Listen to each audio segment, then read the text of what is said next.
नमस्कार दोस्तों, मेरा नाम है अमित और आज हम बात करेंगे एक ऐसे केस के बारे में जिसके अंदर आपका जो पड़ोसी है वो आपके सिर का दर्द बना हुआ है। वो जानबूझकर आपको परेशान करता है, आपको तंग करता है। ऐसी बहुत सारी एक्टिविटीज होती है जिनके द्वारा वो आपको परेशान करता रहता है, लेकिन आप चाहते हो कि मैं इसका इलाज करूं। अब जाकर के अब लड़ाई तो करोगे नहीं, लड़ाई करोगे तो उल्टे आप ही फंस जाओगे। अब आपको करना क्या है वो भी सभी लीगल तरीके से, वो मैं आप आज आपको बताने वाला हूं। सबसे पहले हम बात करते हैं कि आपका जो पड़ोसी है वो किस किस तरीके से आपको परेशान कर सकता है। जिसके अंदर सबसे पहला आता है कि जैसे मान लो आप दोनों की एक कोई कॉमन गली है जिसके अंदर वो बार बार कचरा डालता है या फिर उसमें पानी डालता है, स्मेल आती है आपके पास में, आप शिकायत कर दी उसके पास में, वो मानता नहीं है। या फिर वो अपने घर में रोज हाई वॉल्यूम में स्पीकर बजाता है, ऐसी चीजें करता है कि जानबूझकर वो आपको परेशान करना चाहता है। आप उसको मना कर चुके हो, वो मानता नहीं है, आप परेशान हो चुके हो, या फिर वो अपने घर में गाली गलौज करता है। उन गाली गलौज की आवाजें भी आपके घर में आती है। आपके घर में छोटे छोटे बच्चे हैं, उन पर इन गालियों का क्या असर पड़ेगा। आपने पड़ोसी को कहा भाई चुप रहे, ऐसे काम मत करे, वो नहीं मानता है। ऐसे ही और भी कई चीजें हैं जिनके द्वारा आपका पड़ोसी आपको परेशान कर सकता है। अब किस स्थिति में हम उसका क्या इलाज कर सकते हैं, ऐसा इलाज होगा ना वो दुनिया के सारे काम करेगा लेकिन वो कभी आपको परेशान नहीं करेगा। अब कैसे इलाज करना है वो हम आपको बताते हैं। बारी बारी से हम देखो बात करते हैं। अब ऐसा नहीं है कि आपको कहीं जाना पड़ेगा, आप घर बैठे बैठे भी उसका आराम से इलाज कर सकते हो। आपको क्या करना है, सबसे पहले आप जिस एरिया में रहते हो वहां के एसडीएम सर का जो आपको हेल्पलाइन नंबर होती है वो नंबर आपको अरेंज करने हैं। और देखो ये जो नंबर होते हैं ना ये एक सरकारी नंबर होते हैं। इनके ऊपर या आप जब शिकायत करोगे, शिकायत दर्ज कराओगे तो ये क्या है कि लिस्ट में चढ़ जाते हैं, रिकॉर्ड में चढ़ जाते हैं।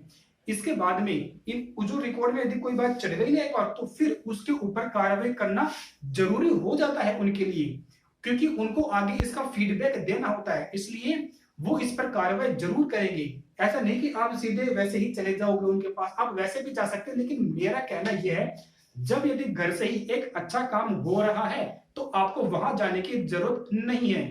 एसडीएम सर के जो हेल्पलाइन नंबर है आप उन पे कंप्लेंट कर सकते हो। लड़ाई आपको बिल्कुल नहीं करनी है, लड़ाई करोगे कानून को हाथ में लोगे तो उल्टा आप ही फंस जाओगे। हम चाहते हैं कि फिलहाल आपका जो बदमाश पड़ोसी है उसको सबक सिखाए। आप लड़ाई करोगे तो उल्टा वो केस कर देगा, उल्टा केस पड़ जाएगा यार, फिर मजा नहीं आएगा। तो सबसे पहला काम, लड़ाई आपको नहीं करनी है। और जो हमने बताया हेल्पलाइन नंबर उस पर आपको कॉल करना है। अब एसडीएम सर क्या करेंगे, एसडीएम सर आपके पड़ोसी को पीसीआर भेजेंगे, ठीक है। अब वहां पे आईपीसी की धारा 268 और 290 ये दोनों उस पर लगेगी और उसे 200 रुपए का फाइन होगा। अब आप ये कहोगे कि सर ये 200 रुपए का फाइन से हमारे पड़ोसी को क्या फर्क पड़ेगा, वो तो 200 रुपए यूं देगा, छूट जाएगा, आ जाएगा, कुछ कुछ हुआ ही नहीं। अबे रुको यार, मेरी बात तो सुनो। 200 रुपए का फाइन जो है ये एक तरीके से एक वार्निंग सिस्टम है, एक बार उसको वार्निंग मिल चुकी है। अब दोबारा ये काम यदि वो दोबारा करता है तो फिर आपको दोबारा वही काम करना है। क्या करना है, एसडीएम सर के पास जो आपका हेल्पलाइन नंबर है वहां आपको कॉल करना है। सर वो प्रॉब्लम दोबारा कर रहा है, आपको यही चीज आराम से बतानी है जो भी आपके साथ हुआ है। वो अब की बार जो उसके ऊपर आईपीसी लगेगी उस वो लगेगी 291 291 की, और इसके अंदर अब की बार उसे 6 महीने के लिए अंदर जाना होगा। और इस बार उसके भैया जमानत भी नहीं होगी, ये ध्यान रखना। पहली बार तो 200 रुपए का फाइन, वो सिर्फ एक वार्निंग सिस्टम आप कह सकते हो उसको। उसमें यदि वो नहीं मानता है तो फिर 291 आईपीसी उसके ऊपर लग जाती है और उसके अंदर वो 6 महीने के लिए अंदर चले जाता है। अब बात करते हैं एक दूसरे तरीके से भी आपका पड़ोसी परेशान करता है। जैसे कि मान लो उसने कोई डॉग पाल रखा है, डॉग बहुत ज्यादा अग्रेसिव है, सारे दिन भौंकता रहता है और आप उससे परेशान हो। अपने पड़ोसी को बोला भाई इसको थोड़ा कंट्रोल में रखो, लेकिन वो आपकी बातों को नहीं मानता है। आपको डर है, आपके घर में छोटे छोटे बच्चे हैं, बाहर खेलते हैं, वो कुत्ता अग्रेसिव है, वो उनको काट भी सकता है। आपने कहा पड़ोसी को लेकिन वो नहीं माना, तो आप इसकी शिकायत भी कर सकते हो। दो जगह कर सकते हो, पहला तो मैंने बताया एसडीएम सर के पास में, और दूसरा आप पुलिस के पास में। अब पुलिस के पास में भी यदि आप करोगे तो ऐसा नहीं है कि अब सीधे वहां चले जाओगे हो तो हो सकता है वो आपको भगा दे कि यार कुत्ते वुत्ते की क्या कार्रवाई, भगाएंगे नहीं, लेकिन ऐसा हो भी सकता है कि वो कार्रवाई ना करें।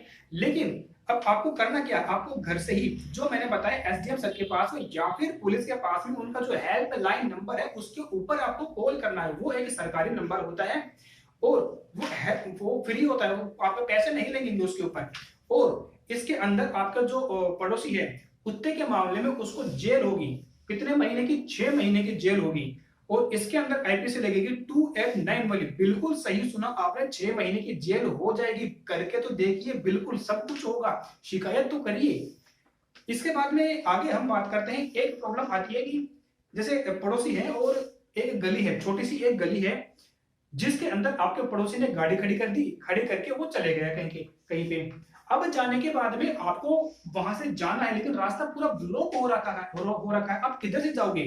तो ये भी एक प्रॉब्लम इसके अंदर आती है।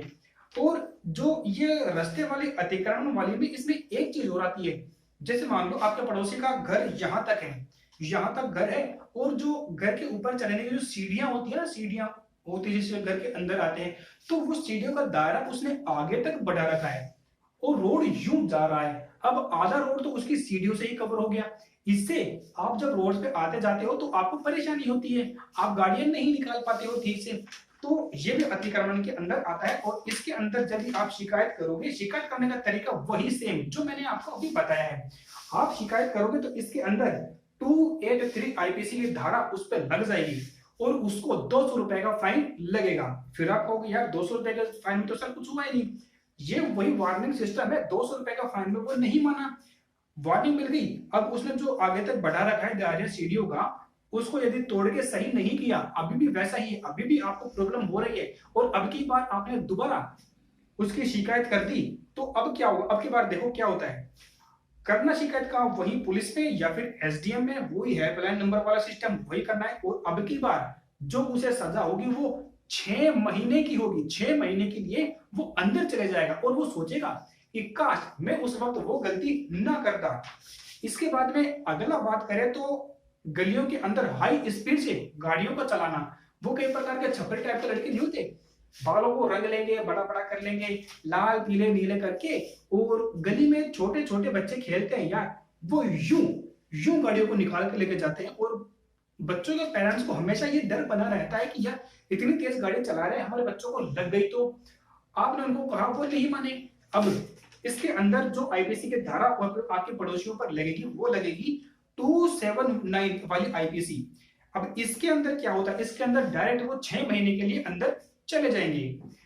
और शिकायत करने का तरीका वही मैं बार बार आपको कह रहा हूं, जाना नहीं है आपको। जब घर से काम हो सकता है तो फिर क्यों फालतू परेशानी मोल लें, घर से ही आप उन पर कॉल कर सकते हो। और इसके अंदर आगे हम बात करें, यदि वो देखो 6 महीने की होने के अंदर होने के बाद वो छूट के आया और दोबारा वो वैसा ही काम कर रहा है, हाई स्पीड से गाड़ी चला रहा है, नहीं माना, तो दोबारा आप शिकायत करो, वो दोबारा 6 महीने के लिए अंदर जाएगा। इसके बाद में अगला हम बात करते हैं तो आपका जो पड़ोसी है वो घर में स्पीकर बजाता है, जोर जोर से स्पीकर बजाता है, भजन कीर्तन करता है, या फिर वो घर में खराब खराब गालियां देता है। उन गालियों की आवाजें आपके घर में भी आती है। आपके घर में माँ बहनें हैं, बच्चे हैं छोटे छोटे, वो गालियों को सुनते हैं, अच्छा नहीं लगता। आपने पड़ोसी से बात की, भैया यार गालियां मत निकालो, हमारे घर में परेशानी होती है, ऐसा होता है, वो नहीं माना, वो उसकी शिकायत भी आप कर सकती हो। उसके अंदर जो आईपीसी की धारा लगती है वो है 294, 294 की आईपीसी की धारा उसमें लगती है। और वो जो बंदा आपका पड़ोसी है वो सीधा 3 महीने के लिए अंदर चले जाता है। भैया ये बिल्कुल होता है, आप शिकायत तो करके देखो, सब कुछ होगा। इसके बाद में अगला आता है, आपका जो पड़ोसी है वो दारू पी के परेशानी खड़ा करता है, दंगा फसाद करता है, ऐसी कई एक्टिविटीज करता है, नाटक करता है। तो इसके अंदर क्या होगा कि उसके ऊपर आईपीसी की धारा 510 लगेगी और उसके अंदर उसको सिर्फ 1 दिन के लिए जेल होगी। आप बोलोगे सर 1 दिन के लिए क्या होता है? भाई 1 दिन के लिए यह है, 1 दिन में उसका जो नशा है वो उतर जाएगा। और यदि वो दोबारा वही गलती करता है, दारू पी के गाली गलौज करना, आपके घर पे आना, नाटक करना, ये सब करता है, तो इसके अंदर दोबारा आप शिकायत करोगे तो इस बार उसको 6 महीने के लिए सजा हो जाएगी। ठीक है। इसके बाद में आगे हम बात करें तो अब लोग कहते हैं कि यार इसमें ऐसा थोड़ी ना होता है, ये शिकायत करते हैं जैसे कार्रवाई थोड़ी हो जाती है। भैया सब कुछ कार्रवाई होती है, ये सब किताबों में लिखी हुई बातें नहीं है। ऐसी ऐसी ऐसी ऐसी उनकी जो आपके पड़ोसी है ना, जो ये हरकतें करते हैं, ऐसी हालत हो जाएगी ना उनकी, वो याद रखेंगे। आगे बात करें तो अब जो देखो, ये प्रॉब्लम तो हर गली नुक्कड़ में पाई जाती है। नाली को रोक देना, भाई तेरा पानी मेरी तरफ आ रहा है, मैंने इसको रोक दिया। भाई पानी तो जहां जाना है, जहां उसका बहाव है, वो वहीं जाएगा। इसमें कुछ भी कोई नहीं कर सकता है। अब देखो, आपका किचन का पानी है या फिर आपके जो बाथरूम का पानी है, वो जा रहा है, और आपका पड़ोसी कहता है कि तेरा पानी इधर आ रहा है, मुझे परेशानी हो रही है, मैं इसको बंद कर देता हूँ। या फिर वो एक और नली निकाल देता है आपके घर की तरफ। तो ये जो प्रॉब्लम प्रॉब्लम होती है, इसके अंदर भी आप सीधे एसडीएम सर के पास में या फिर पुलिस के पास में संपर्क कर सकते हो। करने का तरीका वही है, हेल्पलाइन नंबर से, जो कि सरकारी नंबर होता है, टोल फ्री नंबर होता है, आपको उसके ऊपर करना है। और उसके अंदर जो आईपीसी की धारा लगती है, वो 432 आईपीसी के तहत आपके पड़ोसी को 5 साल के लिए अंदर जाना पड़ सकता है। ये एक बहुत बड़ा टाइम है, 5 साल। ये पानी को रोकना बहुत बड़ा अपराध माना जाता है। जी हाँ, 5 साल के लिए आपका जो पड़ोसी है वो अंदर जा सकता है। अब लोग कहते हैं कि सिर्फ किताबों में लिखा है, रियल में ऐसा कुछ नहीं होता है। अगर ऐसा ही होता तो सब जगह सब सही हो जाते हैं, ऐसा तो नहीं होता है। भाई दिक्कत ये है कि लोग शिकायत करते नहीं है। अब क्यों नहीं करते वो तो हमें नहीं पता, लेकिन यदि आपने शिकायत कर दी तो भाई कार्रवाई जरूर होगी, यकीन मानिए। और ऐसा ये जो नाली रोकने वाले प्रॉब्लम है ना, इसके अंदर तो ऐसा होता है कि जो आपका पड़ोसी है ना, उसको पसीने आ जाएंगे, जमानत भी नहीं होगी, घर भी बिक जाएगा। ऐसी ऐसी चीजें होती है। आगे बात करें तो देखो, आपका पड़ोसी एक चीज और कर सकता है, वो आपकी चुगली कर सकता है, कहीं और आपके बारे में कुछ गलत अफवाह फैला सकता है, आपके परिवार वालों के बारे में कुछ गलत बोल सकता है कि उसका बेटा तो ऐसा है, उसकी बेटी वैसी है। तो ये मानहानि के अंदर आता है।